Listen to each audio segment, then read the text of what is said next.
This Magic team is starting to sound like a broken record. So let's just make this clear. Orlando said they wanted to level up this season. It's time to level up. It's time for Locked On Magic. You are Locked On Magic, your daily Orlando Magic podcast. Part of the Locked On Podcast Network, your team every day.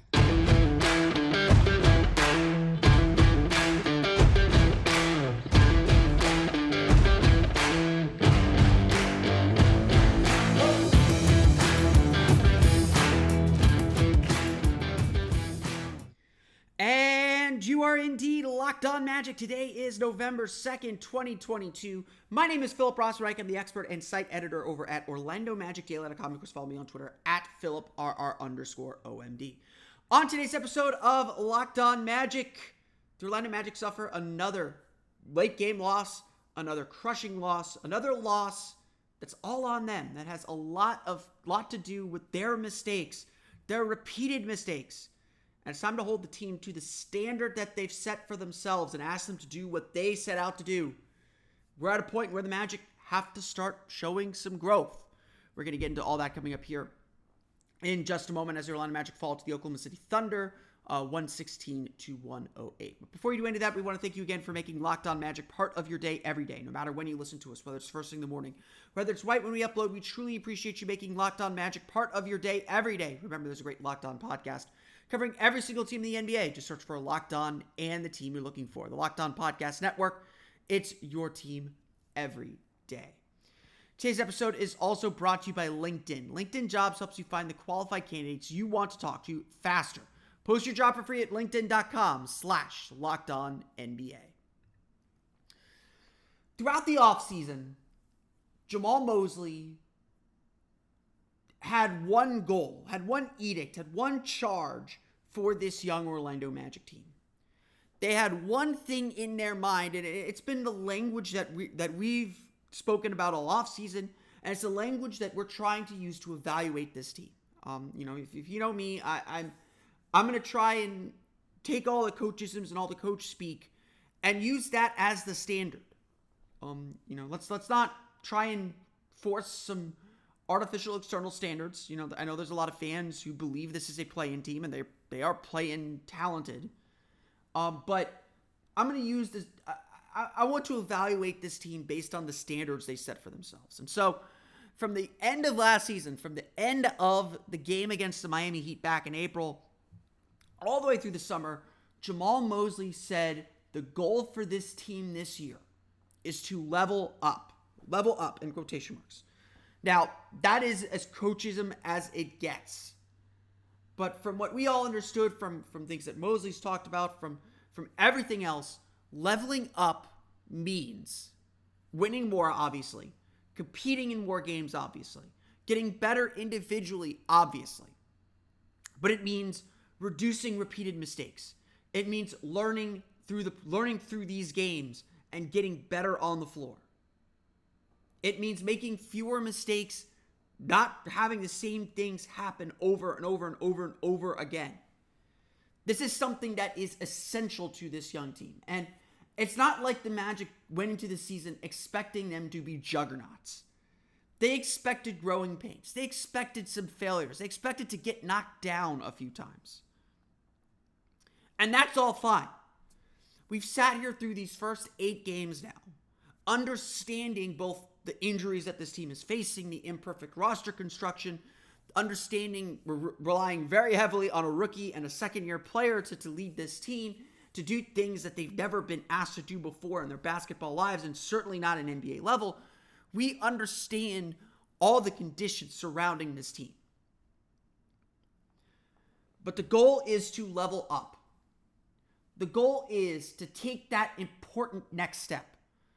To learn those lessons, to learn how to win. At the end of the day, what we want to accomplish, what we want the Magic to accomplish at the end of the season is to be more comfortable in winning situations, to be able to execute in winning situations, to actually win some darn games,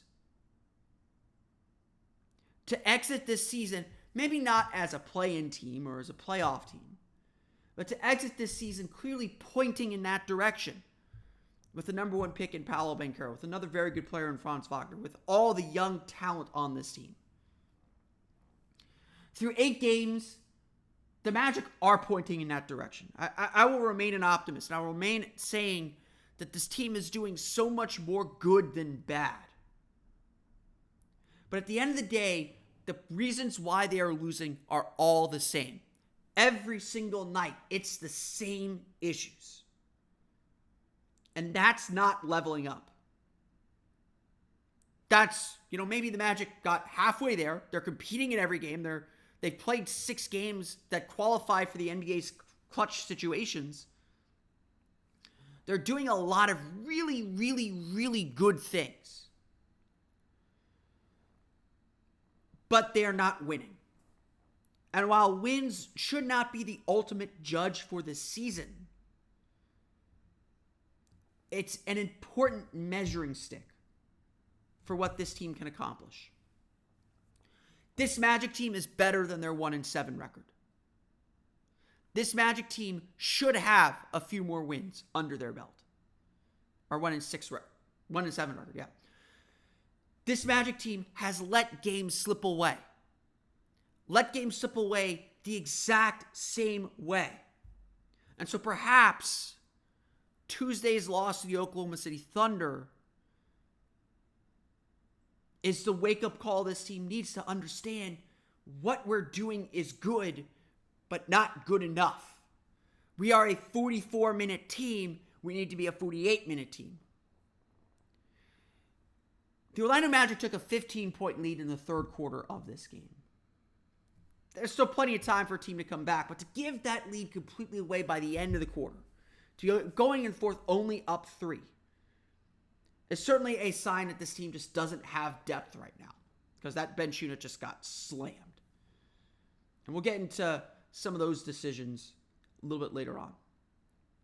But give this team the credit it deserves for rebuilding that lead, for coming back with the starters early in the fourth quarter and building that lead back up to 11 with about 7.5 minutes to go.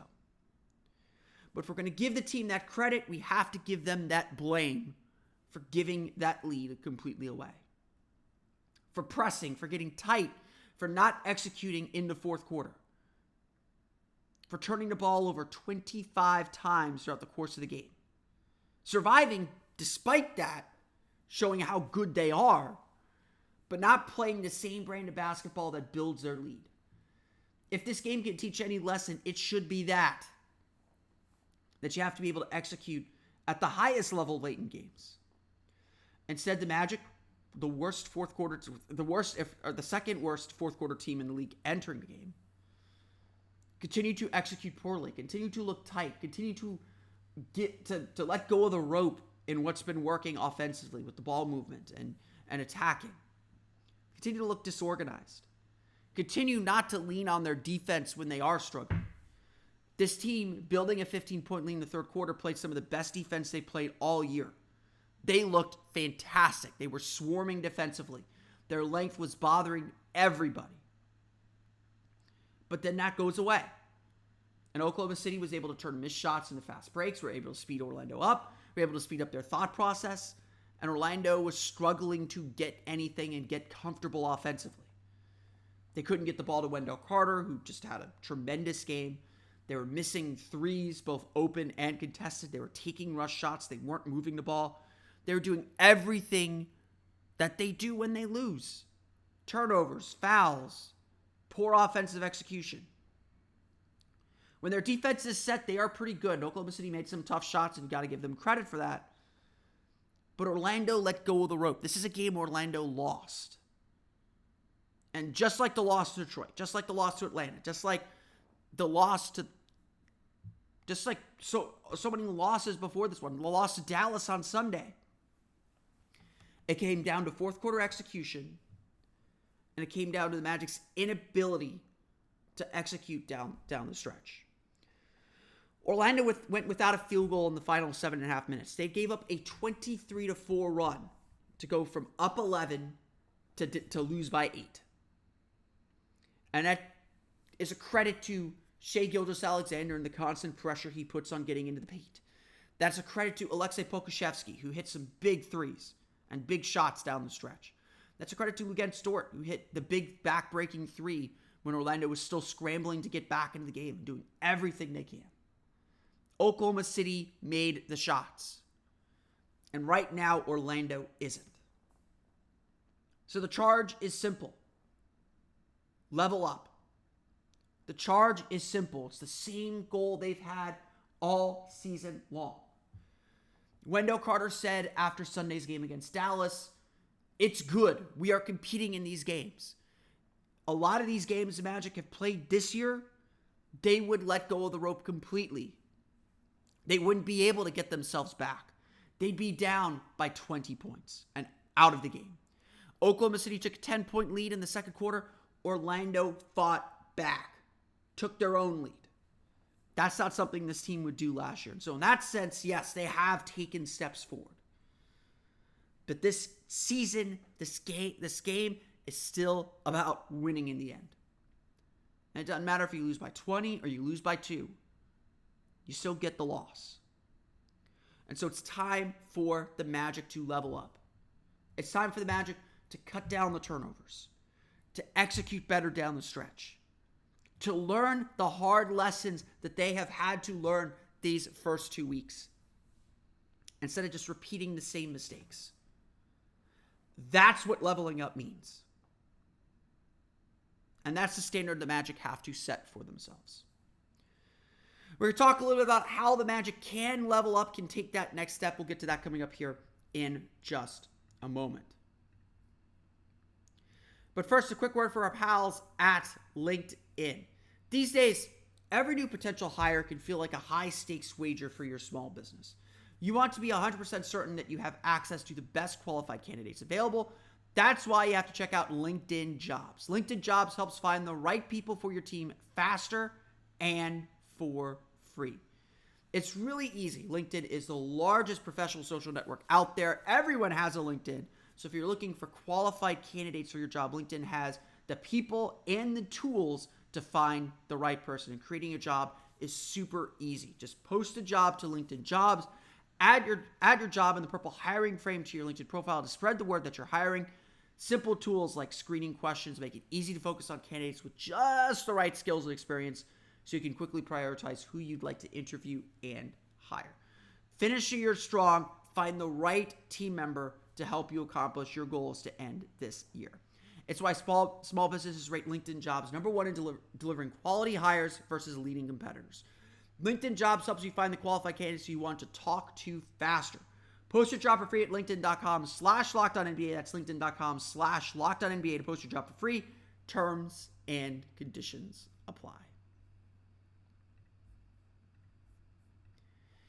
We want to thank you again for making Locked On Magic your first listen today. For your second listen, check out the Locked On Sports Today podcast, from the games that matter the most to the biggest stories in sports.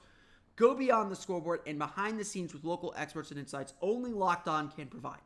Locked On Sports Today available on this app, YouTube, and wherever you get your podcasts.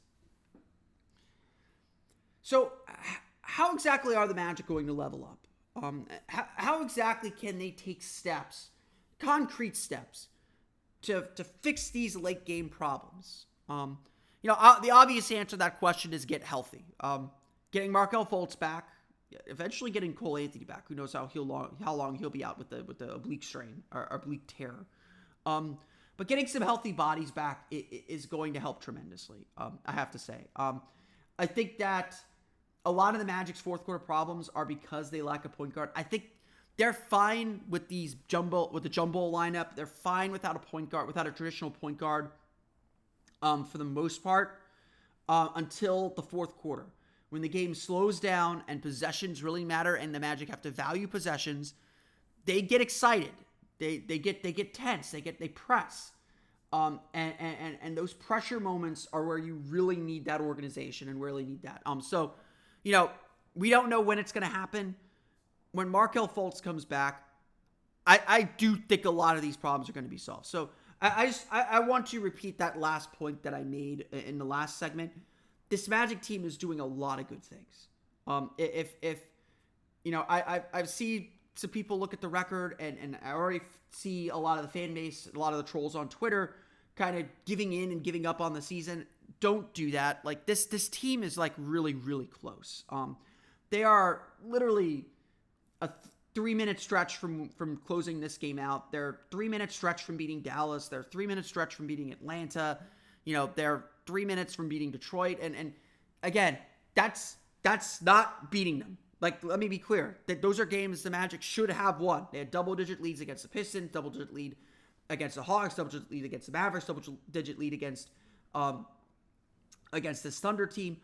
Those are games the Magic have to win. And so this podcast, the point of this podcast is to hold that to account and say, y'all said you were leveling up this year. You've taken a step. Let's acknowledge that they've taken a step. The Magic aren't getting blown out every game. They're competing in every game. They played 6 clutch situations this year. They are 0-6 in those clutch situations. And so the question now is not, can the Magic compete and win? That was a question entering the season. The question now is, how does this Magic team win? And so it should be clear this team is good enough to win. The frustration, the disappointment that every Magic fan is feeling, I'm sure, is double in that Magic locker room because they know they are good enough. And really, that's good. That is leveling up. And so now let's take that next step. Let's figure out how to get this team to win. And so getting healthy bodies back is going to help. This Magic bench unit has been abysmal. And look, Kevon Harris has had some nice games. RJ Hampton's had some nice games. Bull, when he was coming off the bench, had some nice games. This bench unit is really struggling. And in both the first and both halves of this game, the second quarter and the third quarter, the Magic's bench unit gave up leads. Oklahoma City was able to assert themselves and dominate this game when those bench units in. The bench unit just comes in and drains the team of energy. To be perfectly honest, it's frustrating to watch because the starting unit, the Terrence Ross, Franz Wagner, Bull, Paolo Banchero, Wendell Carter group, that group plays extraordinarily well together. That group, the starting, that net rating for that group is like in the 60s. They are really good. And obviously they'll take a little bit of hit, or that foursome without Terrence Ross will take a little bit of a hit after Tuesday's game. But that group plays exceptionally well together. Like, exceptionally well together. So the Magic have something to build on. And again, they didn't have that last year. So they have taken steps forward. But again, it's about winning. And you have to be about winning. You have to evaluate this team based on their ability to win. So the question then is, how does this team win more? So bring Markelle Fultz back. I think that solves a lot of problems, to be perfectly honest, especially late in the game. The clutch problems, I think, get better. I don't know if they go completely away. I think this is going to be a young team that struggles to win in the clutch. I know I talked about that in the offseason, about how the difference between making the play-in tournament or being a bad team again this year might very well be how this team plays in close games. They're 0-6 in close games. You win half of those, you're looking at a 500 team right now. You're looking at a 4-4 team right now. So, 4-4 team. 4-4 team. So I can't do math today. So there, it's little things. And so, the Magic talk about leveling up. They talk about the details, especially doing the details. Those are the things that are missing. So before we get into anything else, it doesn't matter if they change rotations. It doesn't matter if they change lineups. None of that matters if they don't clean up the details. It's Jalen Suggs picking up a delay game technical foul for touching the ball after a made basket in the third quarter of the game. Can't happen. It's turnovers. 25 turnovers for 30 Oklahoma City points. Not all of those were forced. There were bad, dumb turnovers. There were forced turnovers in that one. They weren't aggressive turnovers. They weren't overpassing turnovers like they were against Dallas. They were just bad turnovers. Orlando was sloppy in this game. The Magic were sloppy and still should have won. But cut down those turnovers, cut down those mistakes, and they are going to find success. They are good enough. And so before we get to anything else, it has to start with that personal responsibility to play better individually. But yes, I do think that part of the problem is that the rotations aren't helping this team win. There should not, frankly, I know I've said this. I know I said this when the Magic were 0-5. I still believe this. There should not be a lineup out there that does not have one of Paolo Banchero, Franz Wagner, or Wendell Carter. I know the Magic, it feels like, are going out of their way to make sure Franz and Paolo play the most minutes together. But at least while their team is facing so many injuries, Orlando has to better balance its rotation and make sure one of their best players is on the floor. They're not a good enough offensive team, especially without the point guards right now, to function without those key players. So the Magic need one of them on the floor. There's a reason they played all 12 minutes in the fourth quarter, and if you're looking for a reason why Oklahoma City eventually pulled away and won the game, as the Magic were trying to get back in the game, Franz, Paolo, and Wendell just looked gassed. They looked exhausted. And Orlando couldn't slow things down. They couldn't get into their sets. They couldn't get good shots. Part of that's the point guard problem. Part of that is the Magic had to lean on those three players so much. They tried to put the game away early in the fourth. They thought they did. And then they ran out of gas as Oklahoma City came back and won that game. So it's a lot of different things right now. And so look, I will say this. I think Jamal Mosley's done a good job. I think people are overreacting to think that he's in any type of danger. He's getting the full season unless there's some absolute disaster behind the scenes. He's done really, really well to get this team in this position. But by that same token, he has also done a poor job getting a team over the hump right now. And so we talk about leveling up. We got to ask Jamal Mosley to level up too.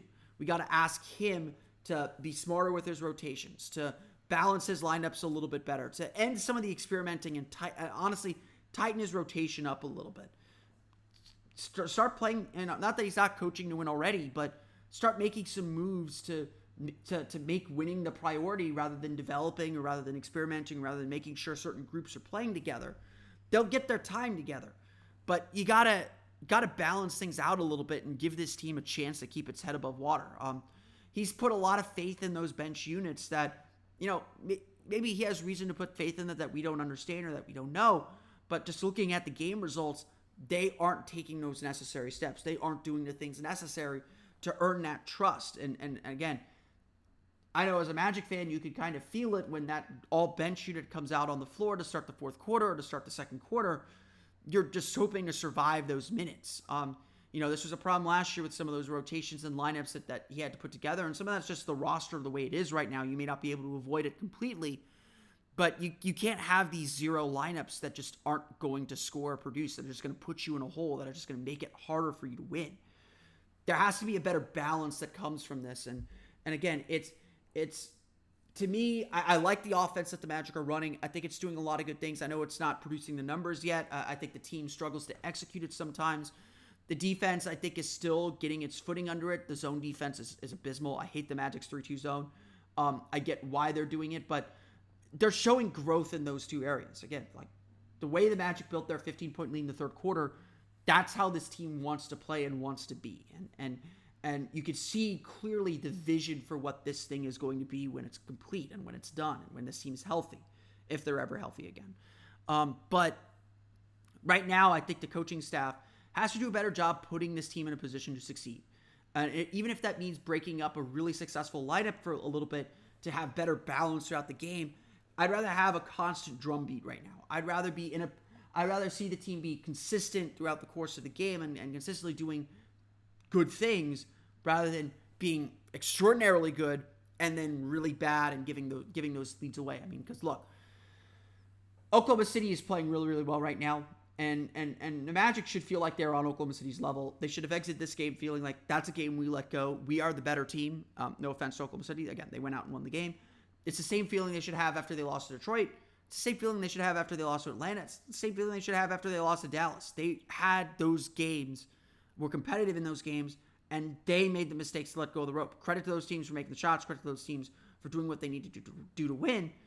But Orlando has to feel empty about these games, and they should feel frustrated about these games because it's on them to get better. And so, yes, there is personal responsibility about it, but there's also very clearly lineups that need some tweaking, rotations that need some tightening, and everything else be put in a better position to win.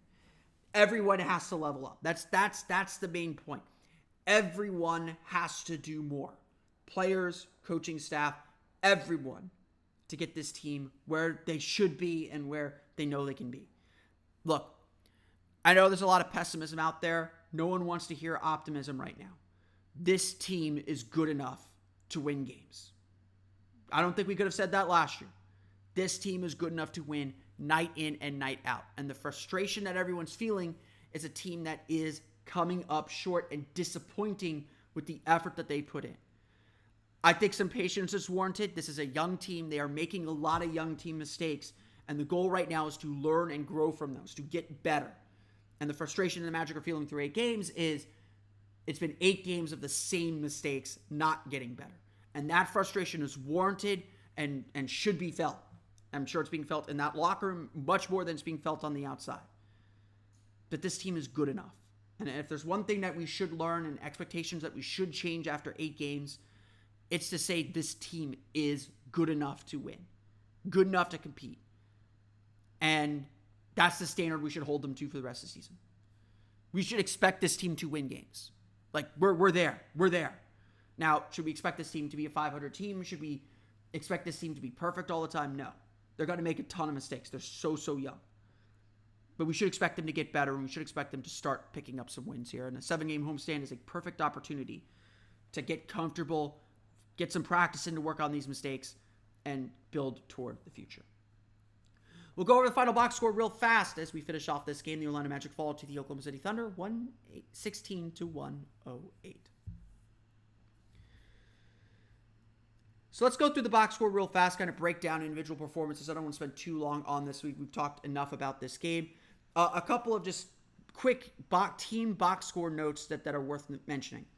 The Orlando Magic had 25 turnovers that led to 30 Oklahoma City points. Oklahoma City with just 12 fast break points, 6 for 16 on the break, and 58 points in the paint. For a team that plays small, those 58 points in the paint are a big deal. A lot of drives, a lot of attacks on the basket, but just a really, really, really difficult game for Orlando where they made a lot of the mistakes that led to their problems. The Magic have to cut down their turnovers, plain and simple. They have to be better about that. We can't move forward if this team is turning the ball over 25 plus times. This is not the first time that's happened. Won't be the last. There's still a long way to go. Other quirky statistical thing that I'm seeing on the box score, every starter on the Orlando Magic, despite how they finished the game, had a positive plus-minus except for Bull at -3.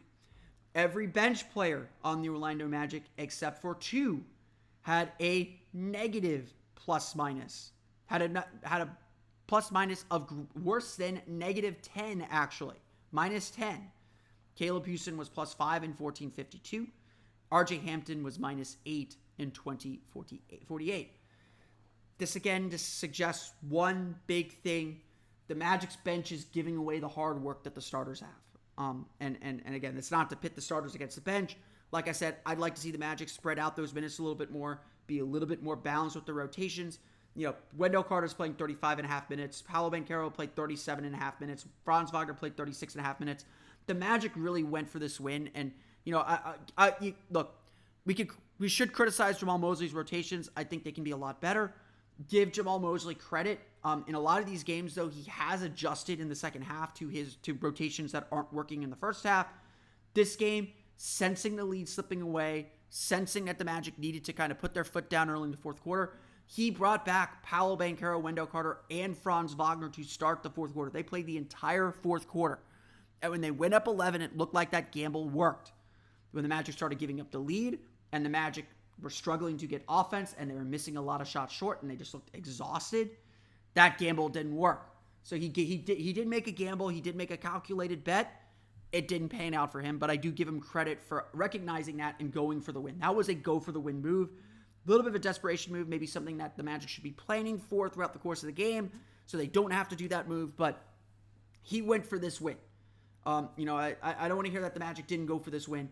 They went for this win the only way they know how because their options are very, very limited right now. But again, it's about putting those guys in the best position to succeed. Let's dive into the box score then. 30 points, 10 for 15 shooting, 8 for 8 from the foul line for Wendell Carter, 12 rebounds. Dude just dominated inside. Whatever he wanted in the paint, he got. And frankly, this is where the Magic really miss a point guard late in the games. Wendell Carter was their advantage. And instead of going to Wendell Carter, instead of finding ways to get Wendell Carter the ball in the paint, in the post, where good things could happen, Wendell settled a little bit for jumpers in that second half, but B, Orlando couldn't get into sets to get in the ball. They ended up forcing a lot of shots, forcing a lot of drives because they could not get Wendell Carter the ball. This is an area where a point guard fixes so much. You have Markelle Fultz on the floor. He's going to bring the ball up. He's going to call the play to get Wendell Carter the ball in the paint. Someone's in the wrong spot. He's going to shoo him away. He's going to run a pick and roll, make sure Carter gets the ball in the absolute right spot to work. Again, I honestly, watch this Magic team play a little bit. A big reason why I think they're missing so many open threes is passes aren't on target. They might be on time. They might get to the guy in time, but they're not on target, and that disrupts your rhythm as a shooter. Jalen Suggs came into this game, and he was 3 for 14, 1 for 9, 9 points, was really bad in the fourth quarter. Really struggled playing for Terrence Ross, who left the game with a knee contusion. Really struggled to get this team going and get this team moving. And a lot of people are putting the blame squarely on Jalen Suggs. And look, Suggs plays at one speed, and it's not always the right speed, and it's not always the right way. But he's still really talented. And I think you do need to be a little bit patient, especially as he's working his way back from injury in a 5-game absence. Like this game is not going to be representative of him. But again, there were a lot of problems that he had in this game that he's continued to have. But he makes some really good passes. He had 4 assists in the game against 4 turnovers. So again, still a lot to work on with Jalen Suggs. But he made some just pinpoint passes that hit guys right in the numbers, right into their shooting pocket, right into their shooting motion. And that's what a great passer and point guard can do for you. That's why this team needs Markelle Fultz right now. Because he is a table setter for everyone. He gets everyone the ball in the exact right spots. He could twist the defense around a little bit. The Magic just don't have that guy. And especially late in games, that's where they get really hurt. Paolo Banchero, a solid game, 15 points, 6 for 13 shooting, 8 rebounds, 2 assists, 4 turnovers for him. I know he would say that was too many for him. He's settling a little bit for jumpers. I think teams are ducking under screens. They're happy to let him shoot. Getting to the line only 3 times, that's the sign of a bad game for Paolo Banchero. Magic need him aggressive. Magic need him getting downhill. Magic need him finishing at the rim. He was a little rushed around the basket. I don't think he used his size well. I think he tried facing up a little bit too much in this game. But again, let's be real. This is a guy in his 8th game. He's had an 18-point game and a 15-point game, and we both say that those were his worst games. And it's not just because of his scoring production; it's because of how he was scoring and how he was playing. So. If this is a bad Paolo Banchero game, if this is a bad Paolo Banchero game for the rest of his career, the Magic could be fine. The Magic could be okay at the end of the day. Franz Wagner had a very nice game. 20 points, 8 for 18 shooting, 1 for 5 from deep, 7 assists for him. He was really, except for that fourth quarter, everything's except for the fourth quarter, but except for that last half of the fourth quarter, he was really in control of this game. Was able to kind of get to his spots, get to the basket, get to the rim, really helped move the ball well. Franz looked the most comfortable he's looked as a lead ball handler, as the organizer on this team until those final 7.5 minutes. And again, it's the stress of those final minutes of a game, the stress of clutch time is very, very real and is something that this team is struggling with right now. And it doesn't matter who it is, everybody's struggling with it right now. They get tight, they're playing tight, they're playing not to lose. They're not being aggressive. They're being over aggressive sometimes, or they're forcing things. There's just not a calmness about them late in games. And look, they've lost enough close games this year that I think they know what's coming. They know how much they've struggled, and I think that's causing them to be a little bit tight as well in those moments. Bol had another nice game, 13 points, 4 for 6 shooting, 12 rebounds, but 6 turnovers for him. Bol is really good. He brings a lot of energy. He's as much a reason for the Magic building that 15-point lead and just playing with a ton of energy, but he's also making a ton of mistakes. And some of that is it's his first time playing. Defensively, he's a little over-aggressive sometimes, chasing blocks when just his length will do enough. But he's doing really well. He's playing really well. His energy's really good. Just got to find the right balance for him on aggression and keeping the ball moving and working off the ball a little bit more, because when he gets the ball, he's going to shoot. But he's certainly playing very, very well. RJ Hampton, again, nice game, 10 points, 4 for 7 shooting, 2 for 4 from deep. Was playing really well, probably deserved a little bit more time on the floor. Got 20-48, so he had plenty of time. Jalen Suggs still getting the bulk of the minutes. But RJ did some really nice things. And and help the bench stay afloat a little bit in the minutes that he was in, but obviously not enough to change the game. Orlando shoots 44.8% from the floor, 10 for 29 from three, a perfect 20 for 20 from the foul line, 12 offensive rebounds. So they do a lot of really good things. 20 assists on 39 field goal makes, again, move the ball a little bit more. That's when the Magic are most successful. I think they're really struggling to kind of get that and to kind of get this team moving. Again, I think a point guard's going to help with the initiation of all that. 25 turnovers for 30 points, though. That's the killer. That's giving away possessions. That's just giving the game away. Especially when Orlando did a lot of good things defensively. Oklahoma City shoots 47.4% from the floor, 10 for 34 from beyond the arc. They only get 8 offensive rebounds, so Orlando does a good job on the glass, which has been an area of struggle, so they're showing growth there. They force 17 turnovers for 16 points against a team that's pretty good about protecting the ball. But again, in the moments that matter, this is not the first time I've seen this. Orlando scores 66 points in the first half. They score 42 in the second half. Their scoring just drops off in that fourth quarter, especially the worst fourth quarter team in the league by net rating, or the second worst team in the league by net rating in the fourth quarter. It's hard to win when you're just not scoring late in games. You've got to be able to put the ball in the basket. You've got to be able to score late in games. It's a simple game. I'm wearing my Northwestern Make Shots t-shirt. It's literally that simple. Make some shots, execute some plays. That's going to get you to calm down. That's going to get you to win these games.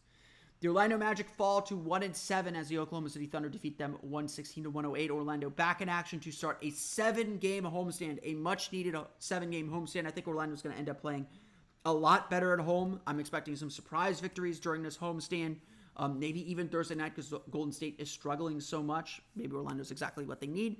But I am expecting the team to play a lot better with some time to practice, with some time at home. They've spent so much time on the road. That hasn't done them any favors. This is the time to make up some ground and to kind of get back in that winning feeling. The Orlando Magic again fall the Oklahoma City Thunder 116-108. But I want to thank you all again for listening to today's episode of Locked On Magic. Of course, find me on Twitter at @PhilipRR_OMD. Subscribe to the podcast at Apple Podcasts, Stitcher, TuneIn, Himalaya, Google Play, Spotify, Odyssey, and all the fun places to download podcasts to your podcast-enabled listening device. You can find me on Twitter at PhilipRR_OMD. And of course, for the latest on the Orlando Magic, be sure to check out OrlandoMagicDaily.com. You can follow us there on Twitter at OMagicDaily. Now that you're done listening to us, make your next listen the Locked On Sports Today podcast, the biggest stories of the day, plus instant reactions, big game recaps, and the take of the day, available on the Odyssey app, YouTube, and wherever you get podcasts. Before we head out, it is election week now. We're past Tuesday. Election day is Tuesday, November 8th. Here in Orange County, early voting is taking place, I believe, through Saturday. I know through Saturday. They might also be doing early voting on Sunday here in Orange County. If you have not done so already, the midterm elections are coming up on Tuesday. Is election day. Make sure that you vote in these midterm elections. Again, I'm not here to be political. My existence as a Jew is political nonetheless, as you can tell throughout the NBA. But I'm not here to tell you who to vote for. That is not my job in this chair. But I am here to encourage you to vote. If you're unsure about voting or you're thinking of not voting, please vote. Do a little research. The Orlando Sentinel has a great voter guide. The station that I do my day job for, Spectrum News 13, has a great voter guide as well. Learn a little bit about these candidates that are running for office. It's not just about the governor. It's not just about the Senate. Those are the two headliners on this ballot. There's important ballot measures for Orange County. There's a lot of important positions, including the Florida cabinet, as well as judges that can affect your daily life much more than the guys in the big chair. So do your research, learn more about these candidates, and turn out on election day, or go to your early voting place, or early voting location, and vote today now. Again, we don't have a democracy if you don't participate. So please get out and vote, and do what I do. I celebrate my vote. I have a hamburger after I vote every time. Makes me happy, makes me feel American. So go celebrate your vote as well. That's going to do it for me, though. I want to thank you all again for listening to today's episode of Locked On Magic. For Orlando Magic Daily and Locked On Magic, this has been Philip Rossman-Wright. We'll see you all again next time for another episode of Locked On Magic.